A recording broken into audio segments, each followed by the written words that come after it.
right. Good afternoon, everyone, from West Coast time, where it is currently 3:13 p.m. We had a slight technical issue getting all of our services linked up with the great Andy McDonnell from Great Britain. Thank you for joining us on the De-escalation Station podcast with Tony Blauer and me, Andy Prisco. And it's such a privilege for us to host Andy McDonnell here today. I'm going to share his bio, and then we're going to invite him to what I anticipate to be a rollicking discussion. If I could just take a moment to just share why Tony and I have such extraordinary respect for Andy McDonnell. Andy McDonnell is a clinical psychologist with over 35 years of experience advising staff and families to support people with complex behaviors of concern. He's a passionate supporter of neuroaffirming practices. Most of his work has focused on the reductions of restrictive practices such as restraint and seclusion. He's also known for the development of the low arousal approach to manage behaviors. This involves a reflective approach where people are encouraged to change their own responses to reduce conflict. This approach can be challenging for individuals as it's at the heart of what could be summarized as to regulate others, you must regulate yourself. Dr. McDonnell has published over 50 peer-reviewed articles that focus on staff training, stress and behaviors of concern, conflict management, and the low arousal approach. And one such paper we're going to talk about today is a paper that captured our attention, Tony and me, known as Staff Training in Physical Interventions, a literature review in the Frontiers in Psychiatry Journal. What most people don't know is that our dear friend, Dr. McDonnell, is also a retired sixth Dan in the martial art of jiu-jitsu. As a practitioner, he developed a training program which combined psychological research with his understanding of movement skills. This training program has been delivered in over 20 countries. Dr. McDonnell, Andy, welcome. It's great to have you here. Thank you. Thank you very much. That's quite a big build-up. I'm just going to have to see if I can live up to that very high standard you just set, but we'll have a go. A fun place to start, I think, might be how Tony and I came into your work. Yeah. You had produced a video and shared it on LinkedIn, which was a rather acute appraisal of the what you refer to as the restraint industrial complex, which is a group of providers, legacy providers, that have been offering training that feature complex motor skill techniques that's under the banner of crisis intervention or crisis de-escalation training. And your literature review revealed that there's no efficacy in any of these systems. And your video was so, let's say, soberingly direct and genuine that Tony and I said, we have to get to know the work of this guy immediately, which led us on a journey to understand that we have shared friends. We have shared friends in Dr. Kevin Huckshorn, Greg Smith, Guy Stevens, and a host of people who are trying to move the needle on reducing practice violations, let's say, of what's best. And Tony and I are just so excited to meet with you. And with that, I'll shut up. So thank you. Yeah. Wow. Maybe you can touch on for a moment what drove you to even perform the research in the first place? Sure, that's quite a question. Traumatized kid. Yeah, fairly tough upbringing. Kind of didn't think I'd get the grades to go to a fancy university, being honest. There's the reflective bit. Kind of did it through the back door. Yep. The interest in training became, I was always interested in the martial arts, and I don't usually, I've said to you guys, I'm going to be honest about those things. I've kept my worlds like totally separate as much as I can. to the point that many years ago, I was in Canada and somebody was filming me. This is 20 years ago. And I went up to him and said, I'll have your camera. Can I just have your... I didn't give you permission to do that. And he went, what? I said, I'll pay you for the cassette. It's like a VHS thing. I'll pay you for the cassette, but give it to me. You don't own that. And he just looked terrified. And I took it off him. And my colleague said, why? I said, because people don't understand these different worlds. I'm a psychologist interested in conflict resolution. You know, the phrase, I won't be careful. You said, to be honest, the martial arts world is not that well respected in certain countries as opposed to others. If I said to you, I didn't do the martial arts for some spiritual journey initially, I did it because I want to learn to fight better. I was sick and tired of getting, I don't know if you can swear on this podcast, I got my arse kicked quite a few times, and I just thought, I can get better at this stuff. That's how it started. The metaphysical stuff came much later, especially when I started teaching people and thinking, oh, these people are believing me. They're coming back. I'm kind of believing that this isn't about fighting. It's actually much more about not fighting. And that's not a kind of Eastern kind of load of, tosh that people go on about most of the time. So the journey started there. And then when I trained as a psychologist, I was actually in a hospital for people with disabilities working. And I went on a managing violence training course. That's what they called it, 1987. I remember it well as if it was yesterday. And I saw these two guys, not in great shape, basically telling stories for about an hour or so about how it's important to be respectful of people. Yeah. And then they started doing loads and loads of physical techniques on a gym mat. And I'm sitting there thinking, I'm not going to reveal I have a little bit of skill in that area, but these guys are actually hurting people some of the time as well. And it's not great. So we got to the end of 2 days, and I just said to the participants very politely, what can you remember of what you've learned over the last day and a half of bad Kung Fu? Was the term I used. Or bad Aikido or bad MMA. I just want to be clear for your listeners that I'm not being prejudiced for one, much like say bad jiu-jitsu or Aikido. Okay, just so you're clear. I want to be clear here. So they couldn't remember hardly any of the stuff, and they all went out the door punching the air and how great it was. And when it was one-to-one, we had a very frank conversation and said, look, what are you doing? What are you trying to achieve with this? Entertainment, or is there learning going on? And one of the guys said, well, it's clear you're a psychologist. What are you, trainee? You don't know much about the University of Life. And I said, well, actually, I do. Thank you very much. Yeah. Okay. And I know a little bit about martial arts. I'm no international expert, but, at the time, I think I was a first dan, I think I was at the time. Big black belt around me, thinking super confident. And I remember thinking, God, there must be some research on this. And this was in the 80s. And I'm not stupid. I spent quite a lot of time looking for it. And it's not a needle in a haystack. There was just no haystack. There was no needle. It was just, they're making this stuff up as they go along and making money out of it. So that started the idea of, am I a researcher as I am a practitioner? I was still teaching a martial art, but I decided that I didn't want to be dismissed in, and it was wrong, but I didn't want to be dismissed in the field we're in, because there were quite a lot of people with martial arts background that I was starting to meet who, some of them really impressive and some of them just liking the sound of their own voice.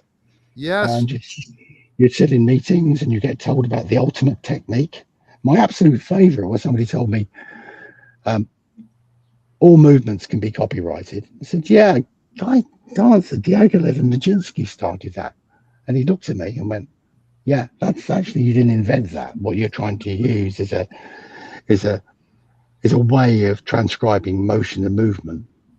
But I'm working on it, my PhD. I said, it's been done. Good luck.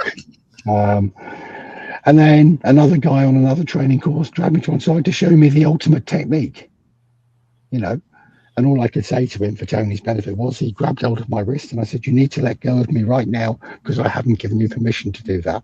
I'm an expert in non-confrontation and the low arousal approach. Clear? So please let go of my hand now. I don't like pain being inflicted on me. And he just kind of looked and I went, you know, and with all due respect, you're bigger than me, your pecs are bigger than me, you know. And I've always had a sense of humour and talked my way out of situations. And I remember saying to this person who should remain nameless, "Are you on steroids? Yeah. You must pump a lot of iron." No disrespect. And he just kind of looked. So the real question is, I had these two separate worlds, and I'm working with people who are vulnerable. I was going to be this tweed jacket psychotherapist. That went out the window after this. Yeah. And then I actually naively thought, do you know what? If we improve some of the evidence, that will change things. And sadly, not a lot has changed with the evidence approach. It helps, but actually people just stick to the same things. And I think we said this once before. The industry is geared up on, I think, Tony, you've got the word fear there, which I like. But this is the fear industry. It's the industry where, just imagine, just somebody came up, a random stranger, and smashed the windows in the front of your house with a brick. Then they start knocking about. They're not talking to you, and then they knock on your doorbell and say, "Hi, my name's Mike, and I sell double glazing. I see you've got some faulty windows that I can repair." Now, who wouldn't think that's a scam? Yeah. What happens in our industry across the board, not just in one or two sectors, a lot of the bad actors in this industry love bad news stories. They love them. You know, that's going to get us more training. Yeah. Oh, look, somebody's been shot here. This has happened there. I know I'm a bit cynical about it, but yeah. So I do believe there's a place for the evidence base. It's just the needle a bit. But also, you're talking about sometimes very frightened, scared people who, you guys know this, who would literally, if you're convincing enough and you're regulated enough, they'll believe most things. In fact,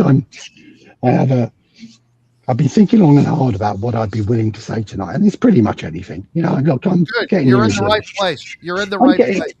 I'm getting near the end of my career. You know, well, hopefully not. I've got a few more years left in it, and I think that evidence has a place for what we do. There's also great stuff. I mean, I watched some of your videos, Tony, before this around spear training, around a lot of things. Yeah. Yeah, I was kind of struck by quite a lot of overlap in some things. Not everything. There's some things that are uniquely you, but it was kind of a bit surprising. This guy here, Prisco, says, "I'm a brother from another mother." Well, maybe you're a cousin, or maybe worse. Principles. I'm listening to you right now, knowing what Tony is going to say next. Yeah, because you're speaking right into what he also speaks into. Tony, please. Yes. It's all, I mean, I was just making notes of just things that are, I say it with my Canadian American accent, you say it with a British accent, but, you know, one of the things you said, you know, where Andy paraphrased it with no efficacy. I've been saying for years, show me dashboard, CCTV, body cam, video where you're displaying the move that was practiced in the academy or in the classroom. Yeah. And I say there's no evidence that anything you're practicing manifests itself in a real violent encounter. And no one can do that, but yet we still practice, and it's all these moves. I love your bad kung fu line. It's you know, we have a maxim: be careful what you practice. You might get really good at the wrong thing. And people misunderstand that all the time. And what I'm talking about is neurobiology, kinesiology, and psychology. I believe that any type of protective system, whether it's for a mental health crisis, for care and services, hospitals, law enforcement, public safety, needs to start with understanding how the brain and the nervous system works. If if the system is based on the neurobiology of survival, you can shape it through intelligent training. You reverse engineer it by analyzing how the violence evolves. Like when you're telling a story about when the guy grabbed you and you said, "Hey, I need you to take your hands off me." This guy had never, I mean, that was, you know, I make a joke. I tell people like almost no violence starts the way everyone practices it, like in head. It always starts with a bad feeling. So our intuition and our emotions are getting involved. And then the next thing is there's a conversation. There's two conversations. One is possibly with you and the threat, but the first conversation is with you and you. Yeah. And you're going, oh, what the hell is this? I think I'm being followed. Oh, where's my backup? Holy shit, this person's big. And what was amazing is you kind of did the first Jedi de-escalation on that person, where all of his training was, step 1, step 2, get to 2 o'clock, third metacarpal bone, and you went right in his head. Hey, what a great disarm. I do this in class all the time. Andy's seen me do this, where I go to do a gun disarm and everyone's watching, and I go, you guys want to see the coolest gun disarm? And I hand a training weapon to somebody. I go, point that gun at me. And then I ask the class, I go, guys, this is a training weapon, and we're not going to use live weapons. And I go, so check out this 1 second. And I looked at the person, I go like this. Because if I go like this, hey, Andy, both Andys, high five me. If I reach my hand through Zoom, your physiology wants to shake hands with me or high five me over Zoom because of Pavlovian conditioning, neural patterns. And I'll go like this, guy's holding the gun at me, and I go, oh, I forgot one more thing. Give me the gun. I want to show you guys something. And the guy will go like this. He'll go, oh. And he hands me the gun. I take the gun. I go, that's my favorite gun disarm. And everyone laughs because, like you, they just give me the gun, right? Is that a real gun you just waved there? I'll just check it. No. It's a training one. Remember where I come from. Okay, You're in the UK. Right. I should have nervous of those things. Even if I pulled the trigger, it can't make it to the UK. It would just like I mean, I think there is so much in what we learn from experience, and you're right as well.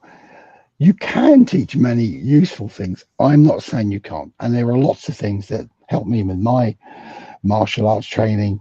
Humility was one. The first time somebody put me on my behind in the street, which wasn't too often, it was kind of a shock to the system at the time. I thought, does he realize I'm a black belt? Has this guy got any understanding how good I am? But yeah, okay. What I did discover very early on was my old instructor sensei, he used to have all these words of wisdom for people. And you know what his word of wisdom for me was, which actually was quite disheartening? You're a great teacher. And then he said, and you can take some serious beatings. And I went, gee, thanks. That's, my other colleague here, you're saying his movement is like a ballerina. You're saying this woman over here is amazing around her awareness and situational awareness, all that stuff. And me, he said, you just are like a tank. You keep on coming. Yeah. And I went, okay. So I went away and thought, took quite a few years to say, I'll take it sort of as a compliment. He said, no, you're good at all. Don't get me wrong. He said, but what I'm trying to say is you have the measure of someone who's been involved in some violence. Yeah. No, I'm not a superhero, but that is possibly perhaps true. And it does make a difference. When we do our training courses, I used to say to people, don't teach too much because they're going to forget quite a lot. Teach movements, teach certain basic core skills about awareness. If you're going to teach something to do with holding someone, teach one thing, don't teach more than that. Don't do the look at me, here's another thing for you. And the research backed that up. But when you look at, I was a mystery shopper when I started this Thursday. I kept on thinking, like you guys, am I crazy? Right. Is this really? I was a mystery shopper on a couple of training courses. I was always polite, always respectful. That's what I was told. But if it's open discussion, someone says they want afterwards and give me permission, then they would get both barrels of the shotgun. And if it's not deserved, compliments. And what I also realized was how scared people were in general. And I think that is true. The word no fear, I think I do like it. I have to say that to you, Tony, when I looked at it, bit clever there for that thing. Yeah, no fear. I would also say in that knowledge, it's not being brave in the traditional sense. I think the work I do and what we do, we're asking people to be courageous and confident and all the C's you can think of. And that's not an easy ask for people. When I used to teach in my other world of martial arts, I used to get great pleasure in teaching people to be better than me. One of the things I was very lucky at was to have a couple of people who went from who said, your goal is to teach people to be better than you are. Yeah. And it's stuck with me over the years. It's the same with all of it because they're right. You know, Yeah. do it while I'm retired. I'm retired. I've seen your stuff, Tony. Great. I mean, for me, I upset a lot of my colleagues when I said I'm retiring and said, why? I said, because the body don't work. I don't want to be standing around telling people how good I was. I just can't do that. Okay. Maybe that's ego. Hey, and then I thought the belly's starting to really extend now. When I put the kind of Japanese gear on, it kind of looked like an unmade bed most of the time. And people were saying, you know, one of my colleagues who I've got a lot of time for, you'd love him, Andy, said, off, you'd be very respectful on, he said in the dojo. And afterwards he went, you look like a badly unmade bed. Can't you buy some new gear? And I said, this gear still fits. And as far as I'm concerned, it just about fits. But the whole idea behind it was I loved the confidence I learned from it. You know, I'd like to say probably it's the biggest thing for me in all the training we do across different fields is we want people to be realistically confident, not overconfident, not underconfident.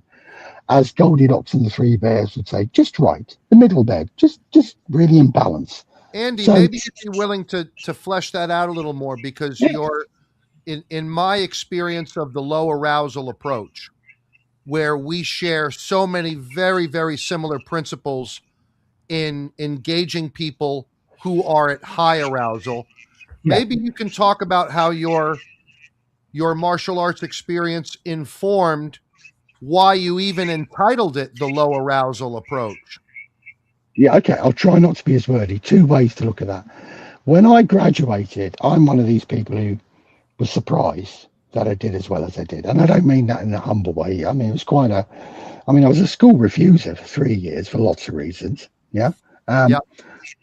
So I get this idea. Maybe I could be a clinical psychologist. That's like top of the line for my career aspirations. And part of that was I thought I need to get experience of working in care.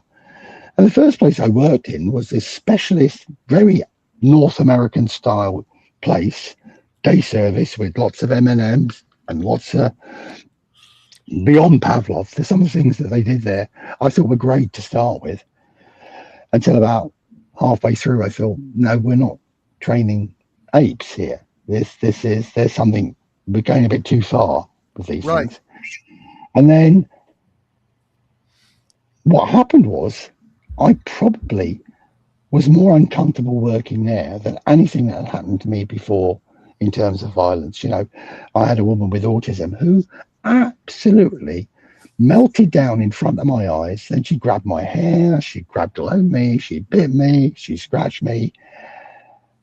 And my instinct was to not react in that way. I was surprised, actually. I kind of kept on putting my hands up, pushing her away. And then that evening, I thought about whether I'll tell this, but I will. I went to my jiu-jitsu class at the time. I was like, I don't know, blue or brown belt or something in those days. And as I got changed, one of my friends looked at me and he went, what the hell happened to you? Because we're in a changing room and there were bite marks on me. And I just said, it was work. And of course, what you don't realize is a lot of people, as they call them in the Harry Potter world, the wizarding world and the muggling folks, the muggles don't understand. So he said, and I quote, why didn't you just put her in an arm lock or a wrist lock? At this point, our stories do differ. I recall getting annoyed with him and saying, why would I do that? Let's go on. That's my recollection. Yep. Until I met him at a fancy dinner many years later. And he said, I follow your career. I think low arousal is amazing. I think, you know, you're not exactly Mahatma Gandhi, though, are you, really, if truth be known? He said, you're more like Mahatma Gandhi who occasionally carries an axe. And I just said, yeah. What? So we were talking, our wives were there, we were talking about this. I said, this was quite a profound thing for me. He asked me if I can tell you. And he said, yeah, the only thing that's missing is the way you stuck your face in mine, really angry, and told me to not say another word. And I went, that I don't remember. Memory's a very strange thing.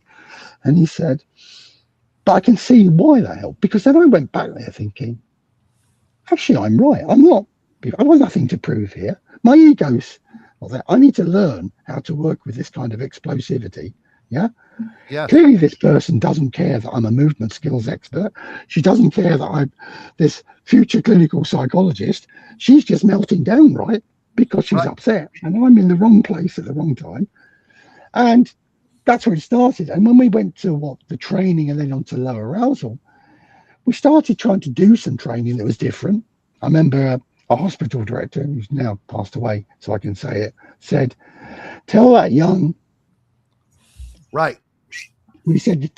smart ass, if he can do better and criticize our training, I'll let him do the next program. And my answer was Irish genes as well. I always use this excuse. Okay. And then I got home and thought, what in the hell am I going to teach people for a couple of days that's not the same? It was still too heavily laden on physical things. But what happened was when we started doing this training mixture from scratch, we're not going to just add things on. Most of the movements that we would have learned in martial arts was I banned. And sometimes people would say things like, why have you banned that? I'd say, well, because I have. Right. But why? It's a feeling more than just a technical answer. It's both. And where low arousal, the term came from, was after a few years of doing this, I was trying, because I was still in that research practitioner mode, I was interviewing some staff who'd done our training, but not by me. I'd grown it a little bit then. And one of them said, well, we use that low arousal approach that you guys go on about. And I went, huh?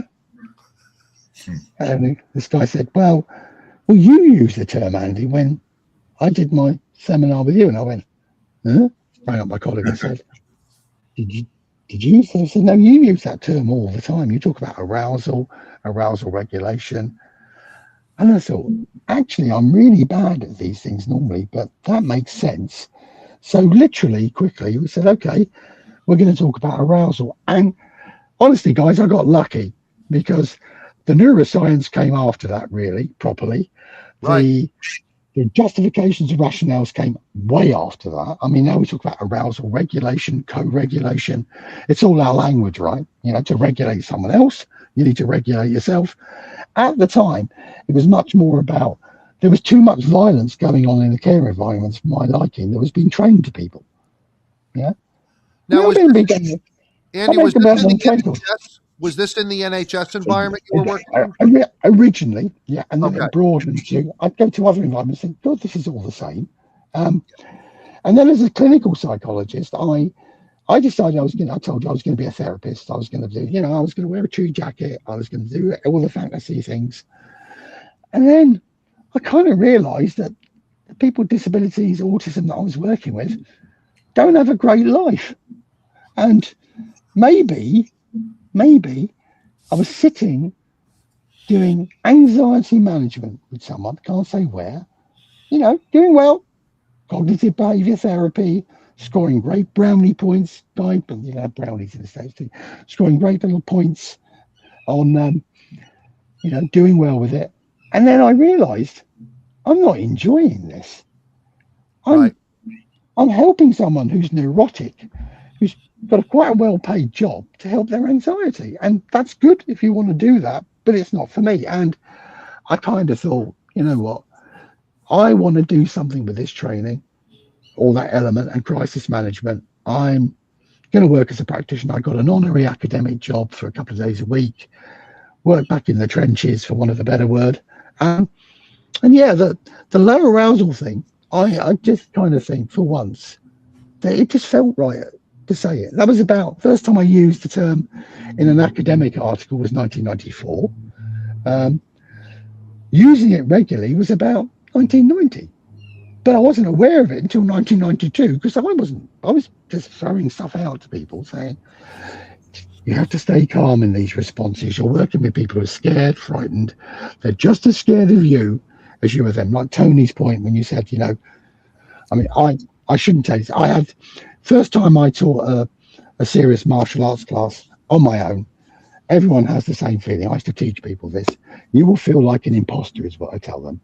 You're going to have a fantasy that this huge biker is going to come in and say, you're a fraud. Come on then. And that lasted 10 minutes until I kind of thought, one's coming in. I need to understand that that's more about my own insecurities, and maybe I should stop worrying about things I can't control and just concentrate on seeing if I can't teach these dozen people a session where they don't get hurt and I don't hurt them by accident, because I was still rough and raw. So the merging of this field, low arousal, then evolved into reduced demands in a crisis. Good idea. Don't throw fuel on the fire is what my old mammy used to say to me. Yeah. It's a phrase we use in all cultures. Somebody's raging, screaming at you. Don't try and take control straight away. Absorb. It's frightening to absorb that, because most people want to fight, flight, run, freeze, the whole works. Fawn, there's loads of words people use. You just have to be in that moment and say, well, this isn't great, but actually, I'm going to wait until the person gives me a clue, non-verbally or physically, when to either do or say something. And I'm going to use my body language, like you do in your stuff, guys, as well, to show the person. One of the first techniques I taught that was sophisticated was this. Into the camera. It says, I really don't want to do this. What I was taught by a guy in a care field was, you're giving a signal to be attacked. And I said, I don't think I am really. I think what I'm saying is, and also the hardest thing to teach people, guys, I saw it in one of your things as well, guys, is getting people to take a step backwards is a nightmare. People just stand there like they're the Rock of Gibraltar or the Rock of Savannah or Georgia. Sherman there, you are the tide, hit my wall of defense, rather than saying, just move.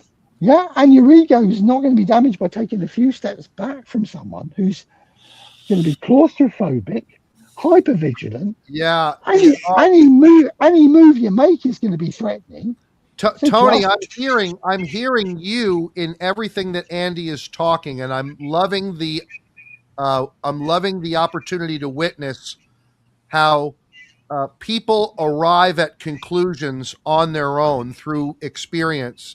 Tony, can you address that? What are you hearing in Andy's message? Because I'm hearing self-de-escalation.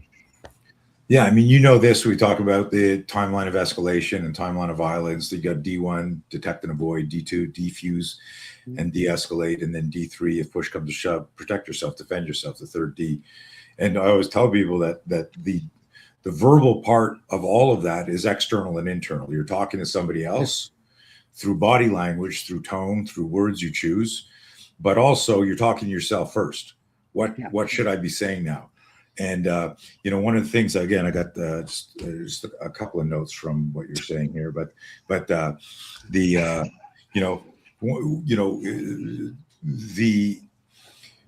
idea of why people stand there, and this is an interesting thing, and you can only understand it looking backwards, because you fell in love with martial arts to understand self-awareness, self-confidence, being able to handle bullies and stuff like that.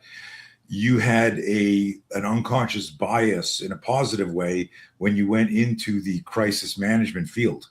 You understood how to move bodies. You understood what it was like to get punched in the nose. And Andy and I have talked about this a lot. It's actually what started our relationship when he started explaining his de-escalation strategies. I interrupted him at one point, which I try to do as often as possible. And I said, anyone can't really lean into de-escalation if you're in fear of your life. Yeah. That the survival gene in us to either fight, flight, freeze, to run away, to deer in the headlights will stymie whatever strategies you have. The difference in some of the cool stuff that I heard you explain you were doing, Andy, I 100% believe because you had been in the street, because you'd been in the dojo, and you kind of knew. But this is an interesting thing when that autistic individual attacked you and you didn't, and Prisco, why didn't you armbar?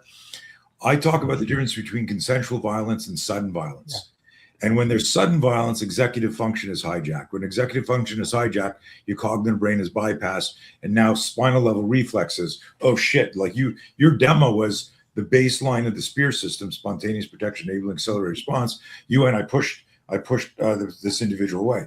Well, that's the cross extensor reflex designed to do. So I'm hearing all of that. I love it. It's super fascinating, and it's crazy that our paths.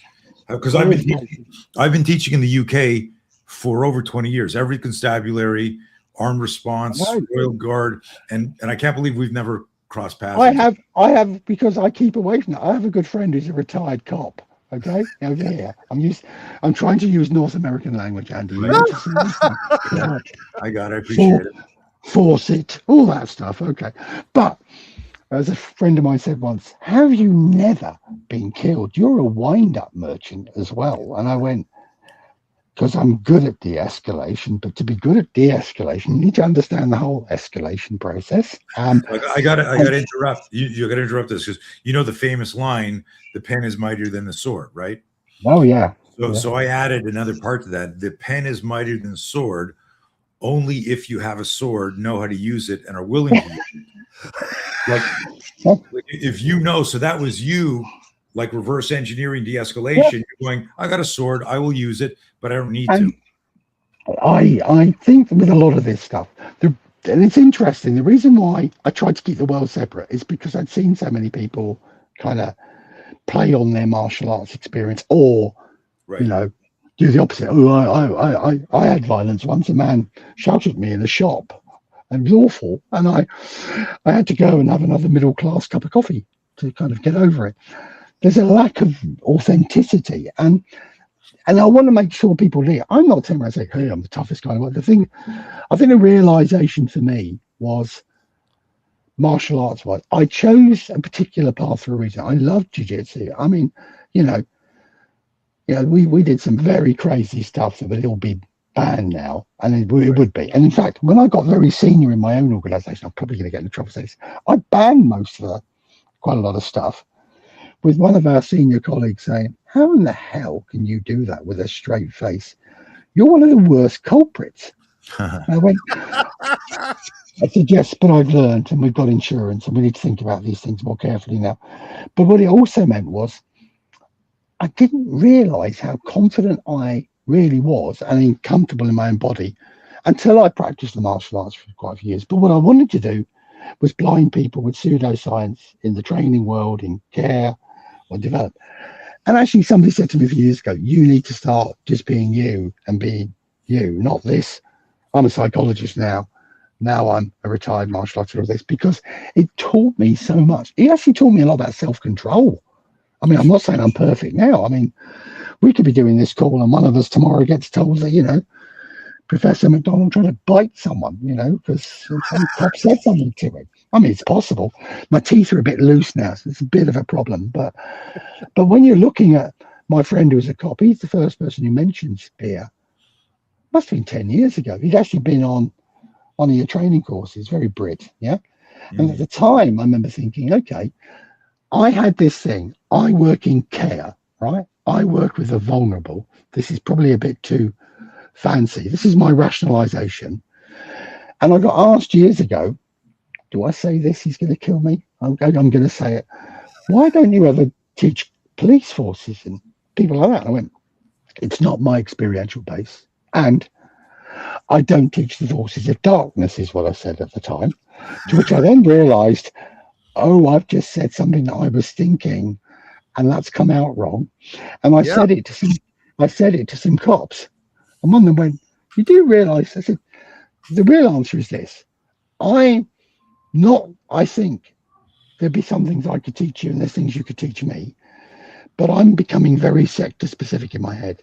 If they'd asked me that question, say now, I said, hell yeah, I'll come down and we'll have a chat or a session in Copville. No problem whatsoever. I'll do that.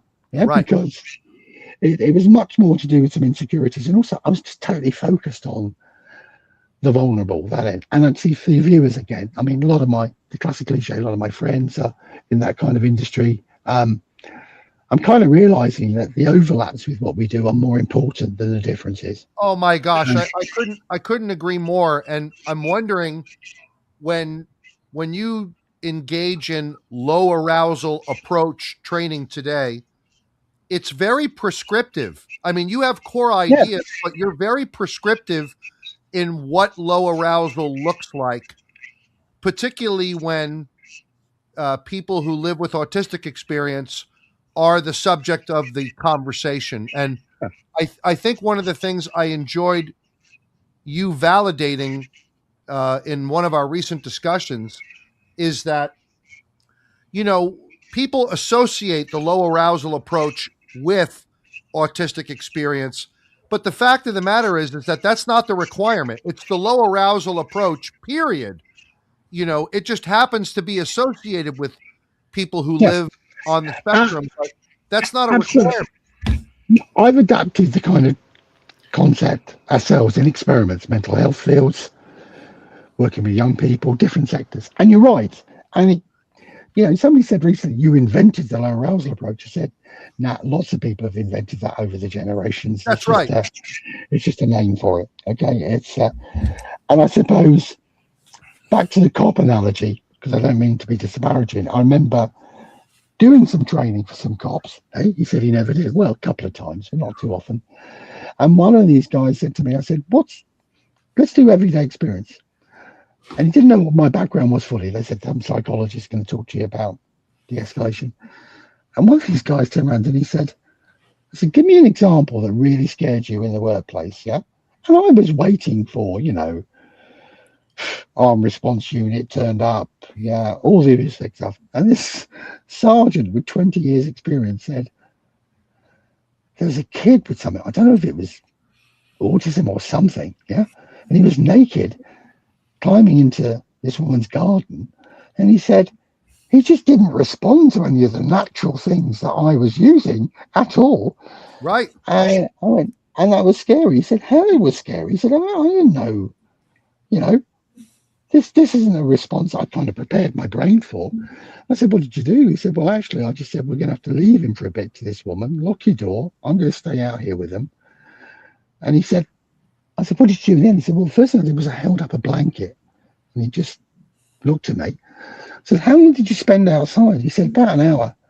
And my colleagues got there, and then they were kind of escalating him by watching. So I told him to get out of the way. And I just said, well, do you want to be excused for the rest of today's class?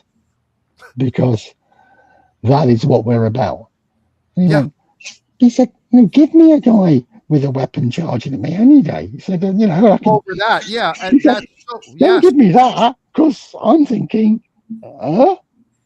Andy, it's worth mentioning that I think people are generally speaking, unless they've worked through some things, people are very aversive to the idea of spending an extraordinary amount of time in what Kevin Huckshorn would describe as watchful waiting. Yeah. This was actually listed as a value in SAMHSA's crisis response guidelines of 2005, 2006. Most people do not want to live in discomfort that comes along with trying to support someone who's having difficulty, which necessitates that we have to have some self-regulation skill, because we're deliberately choosing to stay in a situation that's presenting ongoing uncertainty and risk, and they're setting the tempo for it, not us. And in between, as you said, fight, flight, and freeze, it's being in that uncomfortable situation. I mean, Tony, your point as well. So much communication is non-verbal. I started my original work working with people with executive function difficulties by definition, where you're going to struggle with someone melting down. How am I going to calm them? Well, I'll calm them with my body. I'll calm them with mirroring. I was looking at a lot of the social psychological research when I was younger. Hey, some of this stuff is okay. Body buffer zones, not being too close to people in terms of that approach. So I think we did a bit to kind of say, we know a lot of this stuff, we just don't apply it really well. And to understand that, I remember an exercise I did in one training course said, how many people are finger waggers here? I'll try for your viewers. You get annoyed and you go, oh, finger waggers. Right, yeah. Yeah, finger wagger. Sorry, you thought I said something else. There you are. And if that's your natural trait, yes. As I said to somebody once, if you wave your finger in my face, I'll probably bite it. Yeah. Yeah. And she went, yeah, client bit me once on my finger. I said, yeah. So let's think about that a little bit. Let's reflect on, and I think the research then to me on something like 2/3 of all incidents are triggered by us. And in my job, we're almost encouraged to put the person, the victim, perpetrator, client, into a goldfish bowl and analyze their behavior. Doesn't always used to tell me as a psychologist what the other people were doing at the time. So Andy, say that again. Say that again, Andy. 2/3 of the incidents are caused by us, is what I'm hearing you say. Yeah. Inadvertently triggered is the polite word. It's not Yes. we go to work in the morning, but yes, it's as high as that. So when you're a psychologist and somebody says, here's the behavior, I analysed it, here's what was happening before. The problem with that is the people filling those forms out were the bloody staff who are involved in the incidents. They're participants. They're not separate, detached human beings. So it was things like, one of the big ones in my sector and others was not meeting an immediate demand because you think it's a them and us tug of war. Yeah. In my sector, even now, somebody's melting down and a drink will calm them down. Give them the drink. But reinforcement theory said reinforcement theory at that level is bunk.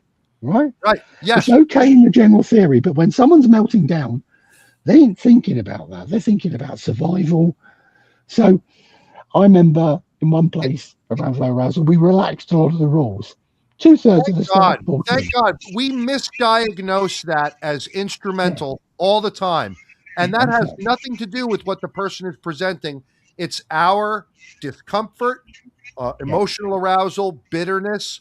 And I don't think even Tony appreciates how much people's inclination to calm themselves down from his training content. Like we've worked in some big systems. And Tony, what you don't know is that I was having a conversation with one of our shared clients today. We're getting ready to do a behavioral health conference presentation.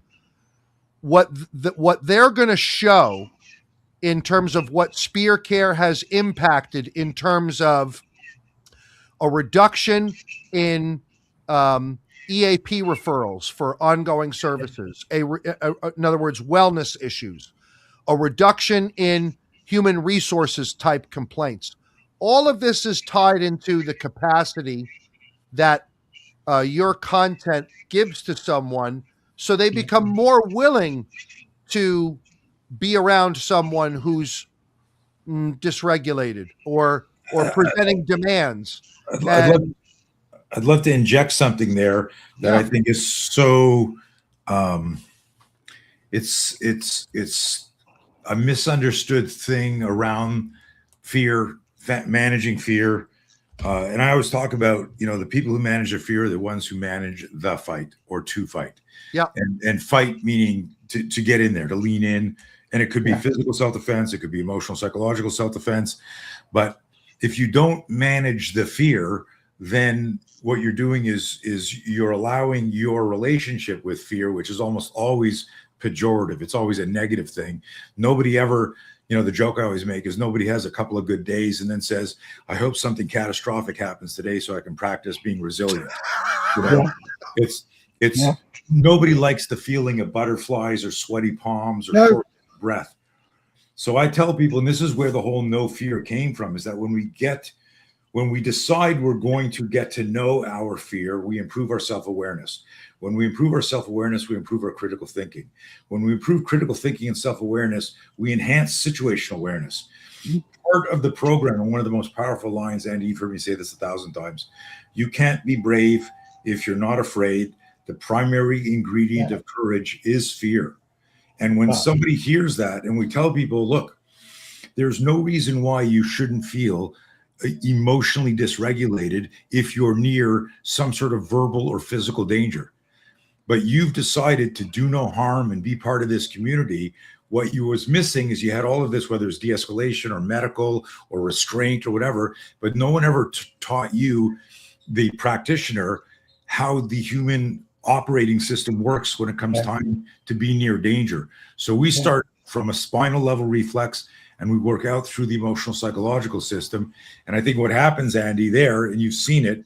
Yes. And, we've seen it where people in certain government agencies that we train, they go back And when we were doing those monthly interviews, the post call, just to wellness check, and they would say things like this, Andy. They'd say, I would go back from the training, and there were, let's say, 8 other people in this home or this office that didn't do the training.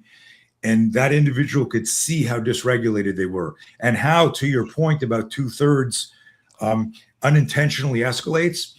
That person's nervousness, like a dog's smelling fear, that person's nervousness exacerbated the whole thing. And the neuroscience is clear. Emotions are contagious. They all are. And I love the idea that we all kind of all say some very similar things, that, you haven't got to fall in love with your own fear, but you've got to know it, and you've got to genuinely be able to be around it without being overwhelmed. And I think when I sometimes use my approach to say, we're looking at the wrong people's behavior in my job, in my opinion, most of the time, oh, this kid's really dangerous and he's done this, we can't. And what about the people?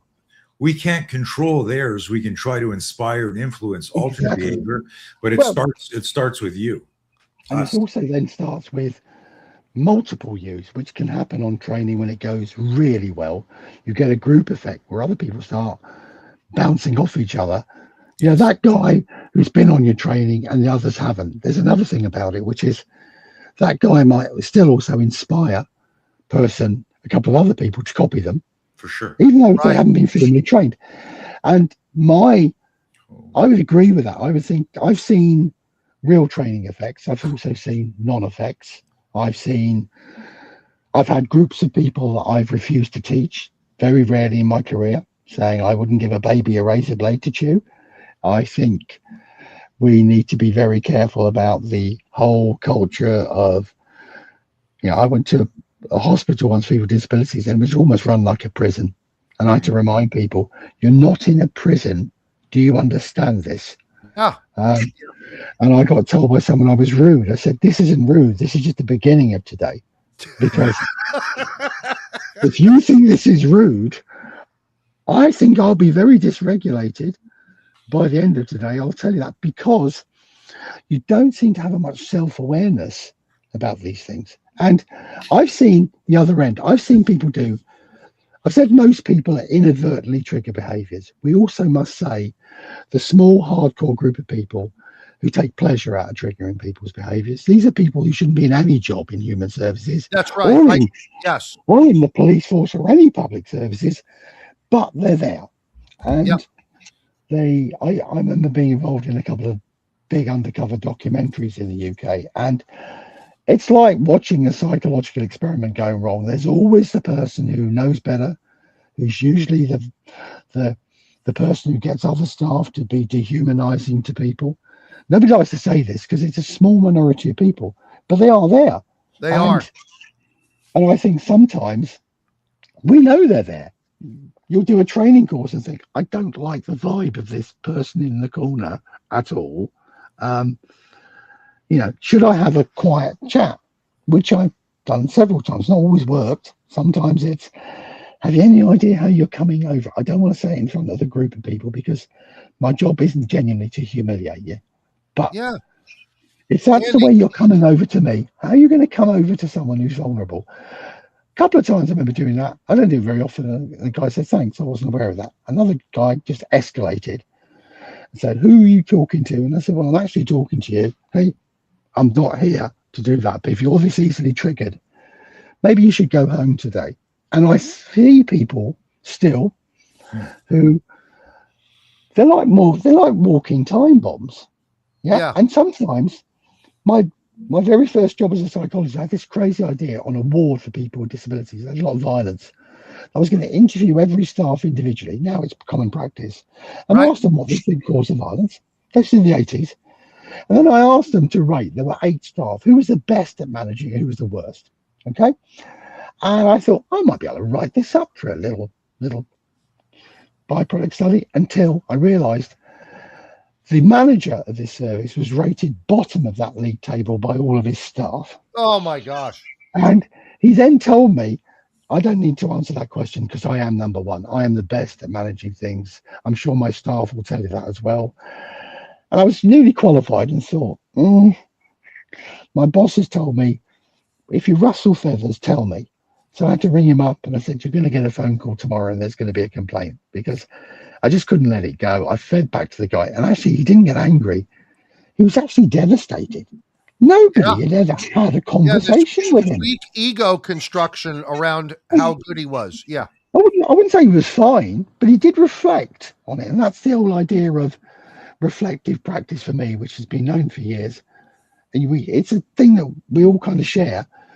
We learn by success and by failures if we're reflective. If we're not, we don't learn anything. We just carry on doing the same old stuff, time in, time out, and get promoted. So I think there is so much in the basics, as I call it. You said, Andy, when early on, I'm quite prescriptive. I am quite prescriptive about that kind of animal thing. In general, don't ever say never, but avoid crowding people who are that distressed. I would do it with someone who's ultra violent with a reputation as well. I mean, like your story, Andy, about sitting in a room with a guy with a homemade spear, I resonated with that so much. Yeah. Been there. Yeah. I'm thinking, I remember I was sitting in a room with somebody once thinking, what am I going to do if they attack me in this situation? And I'm not actually sure. I think I'll be calm. And I'm sitting there thinking, I need to be exuding supreme calm. But internally, I was thinking, I think I'm going to sit near him on the floor. From a martial arts point of view, not a great thing to do. Yeah. I'm putting myself in a very vulnerable calculated position. risk. It was calculated risk. And that worked. Second time I did that was with somebody who was pacing up and down, big guy with autism in this cooped up apartment. And I said, you sometimes got to interrupt the sequence. And this member of staff said, how? So I wanted to get this guy to laugh. So slapstick is developmentally young humor. So I threw myself on the floor in front of him. And this guy stopped and he kind of tapped me in the foot. He laughed. And this member of staff went, wow. But the mistake was I did it a second time and he didn't want me to do it a second time. And he jumped on my back. And in that situation, I was faced with the physical part of my martial arts training because I didn't want to, they got up and then he started laughing again. We finished great. And this member of staff went, I'd never seen him even smile. And I went, yeah. And he went, are you hurt? I went, absolutely not. I got into the car, big mobile phones in those days. I rang a colleague of mine who I trust and went, I've hurt my back. And he went, and how did you do that, baby Andy? Were you playing with the clients again and doing stupid things? And I went, and it really hurts. And he went, because I used to do my martial arts training with him, one of my colleagues, and he said, you didn't show any fear though, did you? I went, hell no. They'll think I'm some kind of minor lesser god. By tomorrow morning, it'll be all over the service. The guy doesn't even feel pain. I thought, no, I don't want this guy getting scared or panicking. You could take a beating. That's what your martial arts colleague still was there. And I remember getting home thinking, this really hurts, actually. Actually, this is quite painful. Now, and when I debrief with my colleague and say, why'd you do that? Because I wanted the guy to laugh. I mean, I've stood on my head. I remember diving over a wall once to get a laugh out of someone. Yeah. I love hearing this, Andy, and I love hearing your willingness. The problem was the risk assessment is wrong. You're trying inventive things. Don't do what the person expects. You've done this as well, Tony, and others. In a silly way, it's not just stimulus change where they say do something to break the situation up. It's more than that. But it's actually be human and show someone you're human. And if you can get someone laughing as a general rule or smiling, it kind of doesn't go well with violence and anger if it's done right. But it's a risky strategy at times. You've got to know and feel when to do that or not. My wall joke analogy for you people is I dived over this wall because I was quite fit and athletic in those days, but I didn't check the other side. My God, did I hit the ground with a bang. Yeah. I thought that wasn't great, but everyone was going wow and laughing and the clients were laughing. And I just thought, next time I will check how big the drop is the other side of that wall, because it was a lot bigger than I originally thought. But it's the same with all of these things. Confidence is a very fragile thing. You're only as good as the next incident. And the other one, because I knew I'd probably be asked this, is sometimes we can use different techniques. And I wanted to get this over and say it, because when we had our lockdown in the UK, I mean, it was crazy. People were like not wearing masks. Some people were. You had the same in the US. But to me, the science was clear, and it still is. I'm sorry. 30 times more likely to die if you get COVID and you get it severely than not. So originally, my youngest son, who was at university, was locked down with his parents. I mean, that's a curse for anyone. Imagine you're told to come home. He basically was great, but we got him to do a lot of our shopping in the early days because nobody knew about COVID. And we were saying, you're the canary in the mine. You know that analogy? You're the youngest.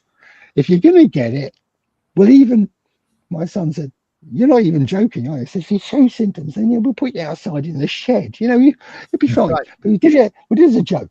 So we did a lot of the shopping. And then I said, are you going to do some shopping for some of the neighbours? And he went, what?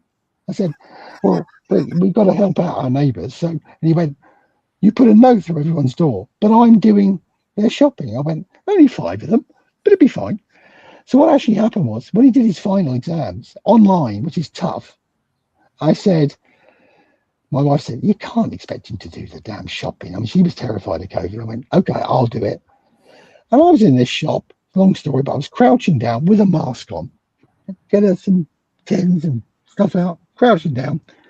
And this guy comes in, he's got the kind of toolkit around him, I'm a builder, labourer, big guy, ripped with muscles.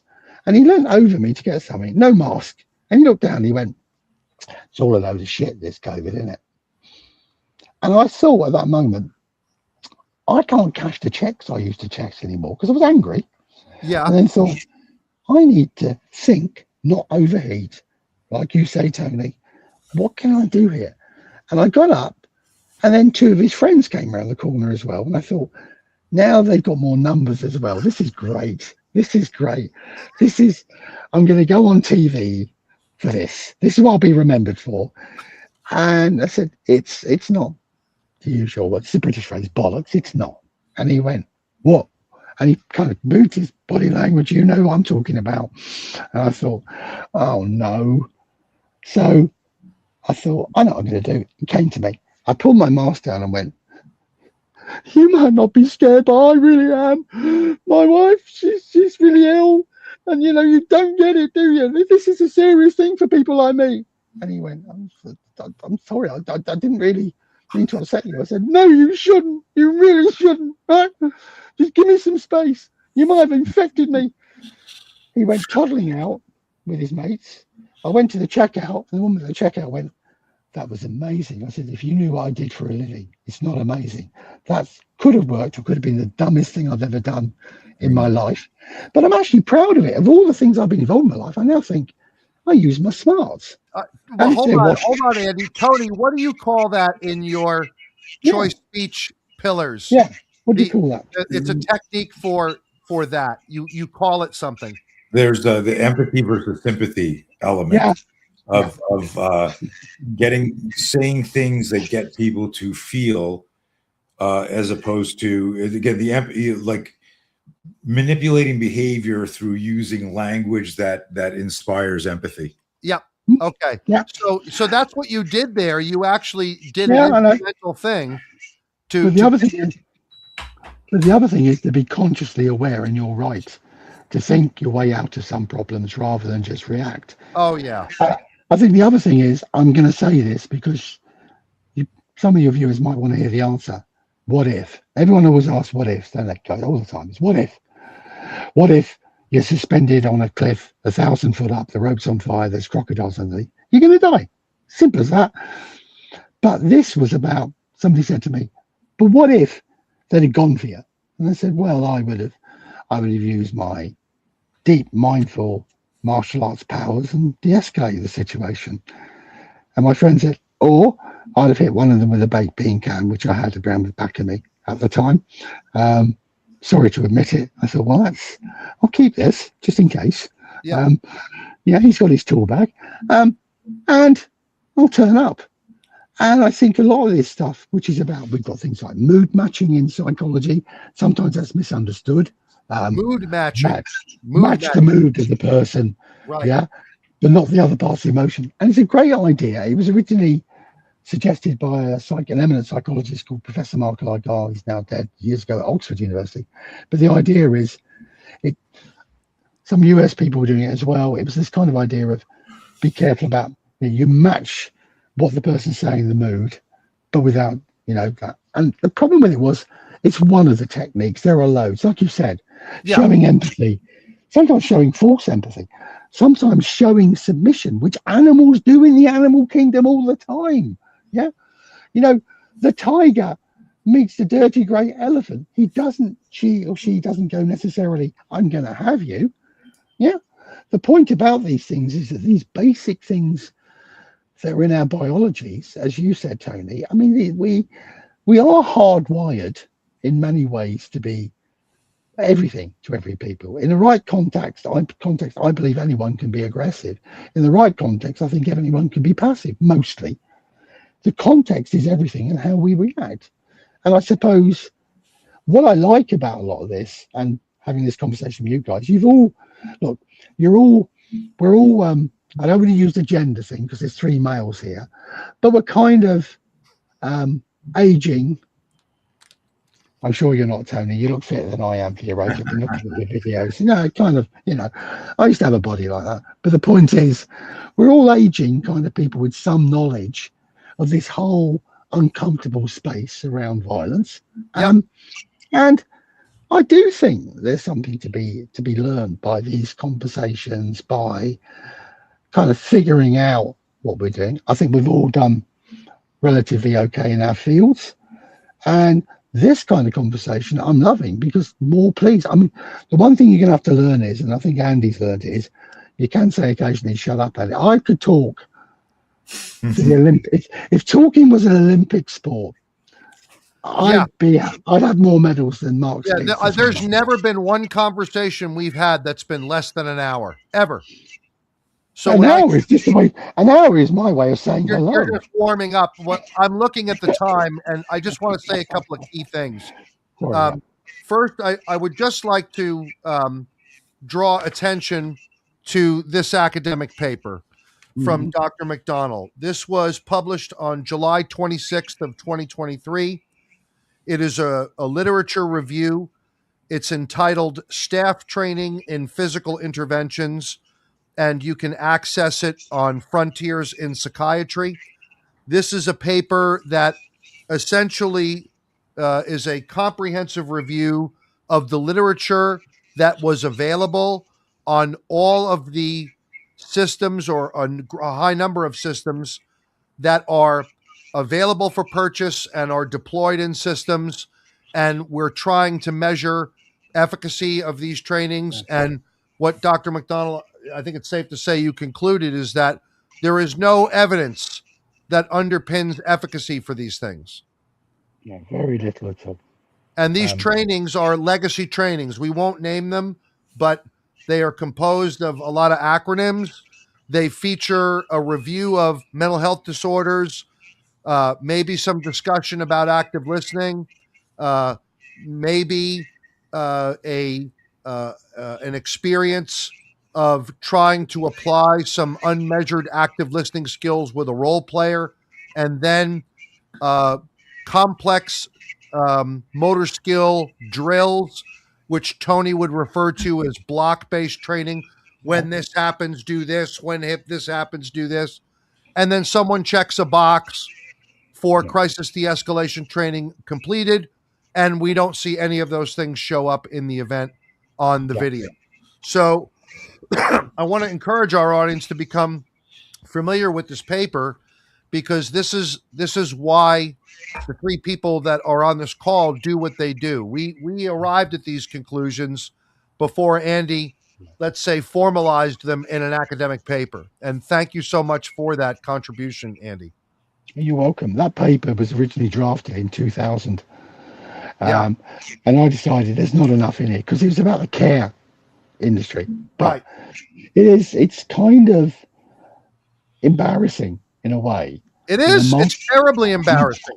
A multi-billion-dollar industry worldwide is based on that. And you hear people say things like, in the US, the term evidence-based practice, I've got to be careful what I say. No, but again, you're obsessed with it. But how the hell can these programs have been passed by state boards and others They don't have anything really to back it up, what they're talking Andy, about. I got to tell you this. When Tony and I are in meetings now and someone says, well, what's your evidence base? What we immediately sense is you must be asking that question from the belief that there is some evidence.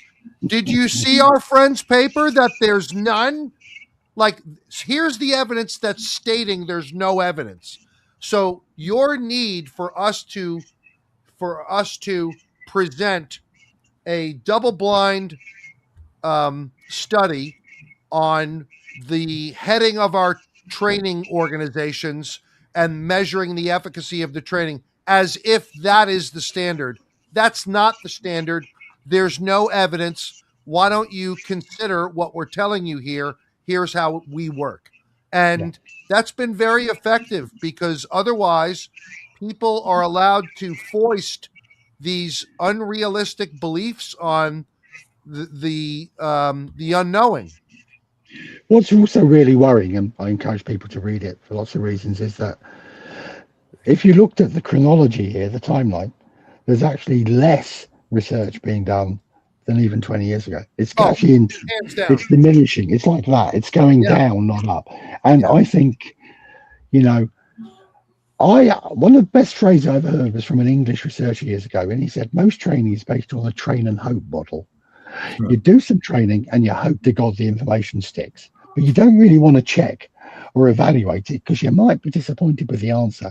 Yeah. Having said that, you can train some things. Tony, I'd rather be on an airplane with a guy who's been male pilot who's been trained to fly the damn thing than who's operating a manual. There is a place for some types of training. I think the blunderbuss approach to this is, we're teaching restraint skills to huge populations of people. In America, you're highly regulated. More people, I believe, get restraint type training in proportion of the care environment than any other country in the world. Oh, yeah.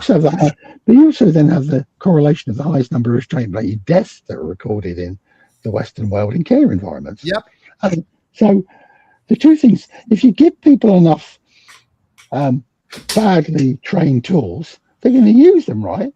And in the event they use them, and Tony's, again, spot on with what are they going to use in those circumstances. And I think as well, people make a lot of stuff up on the. I've seen an incident I examined. We could do it another time, but I saw this incident and a certain training program was mentioned. I wasn't criticizing the program, but what the staff didn't recognize anything that I would know was in that other program that I'd seen. It's not ours, but I thought they just made this up. They've made this. They're making this shit up. Sorry to use the term. No. And they're getting paid to make it up. Andy, if I may, let me just invite Tony for the final thought on this. Sure. I went to Tony and I said, I gave him my belief on what motivated the manifestation of all these systems. And he took my thoughts and he said, Andy, you're right about some of this, but you're not right about this other stuff. Tony, tell us why you think all of these different organizations popped up. What's the thing that always happens that you describe it so well, where somebody has a problem and they go to a person who has this kind of martial arts skill? I love the way you articulate that. I there's so many things that come to mind, so steer me if I go off in the wrong direction. But it's the hammer nail thing, right? Someone says, I got this nail, and you get a hammer, and then everyone law of the instrument, but everyone falls in love with, I call it the unconscious bias, and they fall in love with, they provide a jiu-jitsu solution or a taekwondo solution or a boxing solution or a pressure point solution. But all the training is unconsciously or consciously built around the problem that is only solved by this proprietary training. And you hit the nail on the head before, Andy. The thing that I've said since the 80s for almost 40 years, I've always said your opponent controls the fight. Your opponent controls the location, the level of violence, and the duration. And when people first heard that, they kind of lost their shit, especially in the public safety. No, we do. I go, when there's a riot in a prison, when there's a dysregulated person at a home, when you went to that autistic person's home or their room, you went to their location. When you went on there, you were assessing their behavior.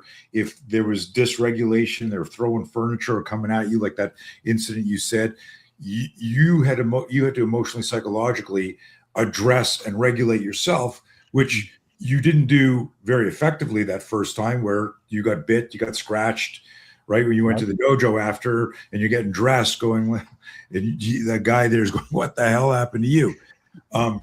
So it's wild. I did this once for NYPD, where I said to them, would you take somebody who's incarcerated for murder, and would you agree to pardon them if they killed you in a fair fight?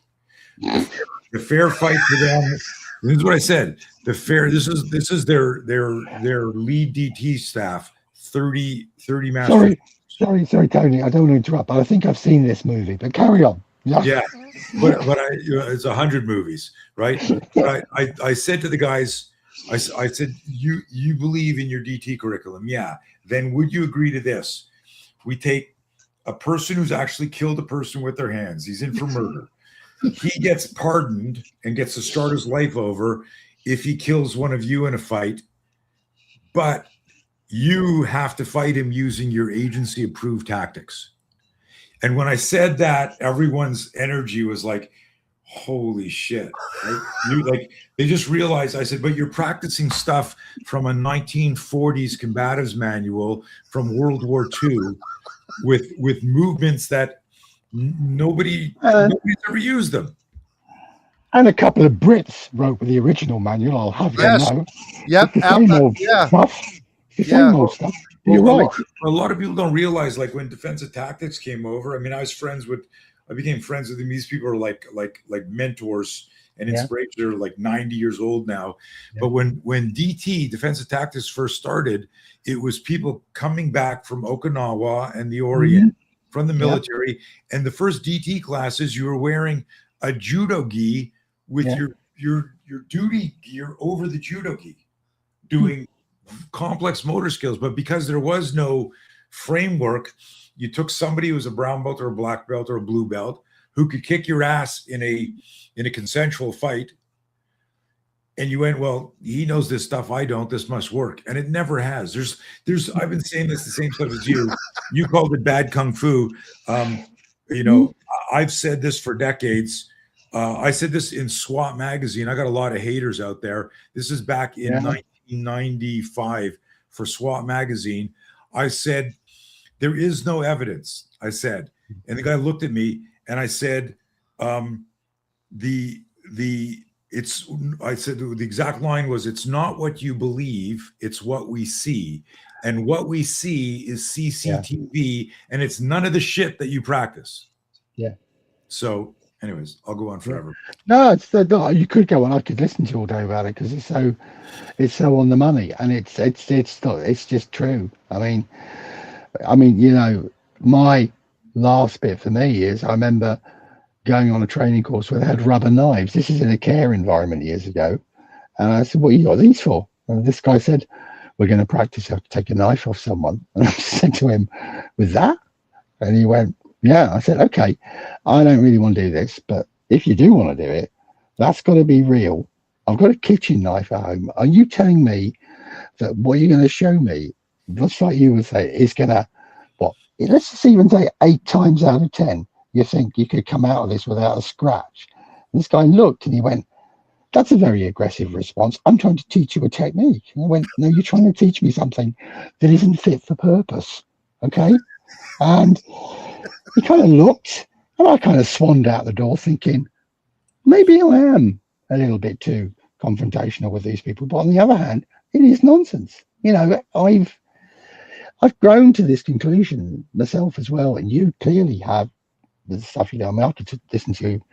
There's so much more we could talk about, I think, and we'll figure out some ways of doing that, because sure. It's the whole show. It's cabaret.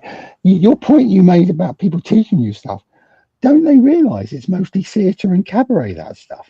It's when people believe it, you know. You know what, Andy, sorry for interrupting, but you reminded me the second slide in our instructor development courses. And the second slide after the first slide is welcome, introductions, is don't show your students what you can do, show them what they can do. Yeah, like it. It. It's at the end of the day, the course exists for the students, not for you to go out there and go, I've been working for 20 years, watch me juggle, watch me pull a rabbit out of a hat.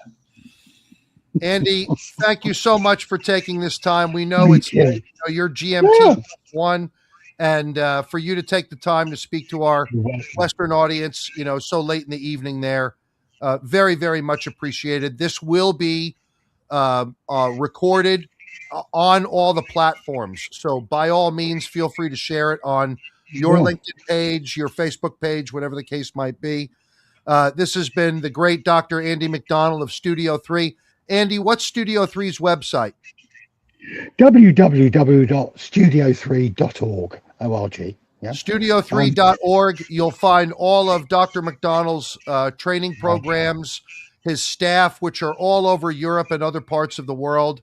My company has worked with Andy McDonnell in bringing low arousal to some of our larger juvenile justice agencies. A lot of people are excited about it here in the continental United States, and we're looking forward to seeing more of your work, particularly for kids with disabilities, but for people overall here. Tony, I absolutely knew that you were both going to see, you and Dr. McDonnell were going to see things so similarly, and that's been great to witness. I want to thank everyone there's been a number of people who have stayed with us this entire time. Thank you for staying with us during this live in its entirety. And for those of you who enjoy the recording, we hope that it's been meaningful to you, and we look forward to hearing from you. Give us feedback on Tony's LinkedIn, Tony's social media, my LinkedIn, my social media, as well as Dr. Andy McDonnell. Check him out on LinkedIn. Follow him. Follow his work at Studio 3, and your life will be enriched. Thank you all for your time and for this lovely discussion. It's very appreciated. Thanks, Andy. Good to meet you, Andy. Okay. Thank you. It's been an honor. It's been an absolute honor and a blast. Right. Take good care and stay on for a minute, guys. We're going to do the exit video out.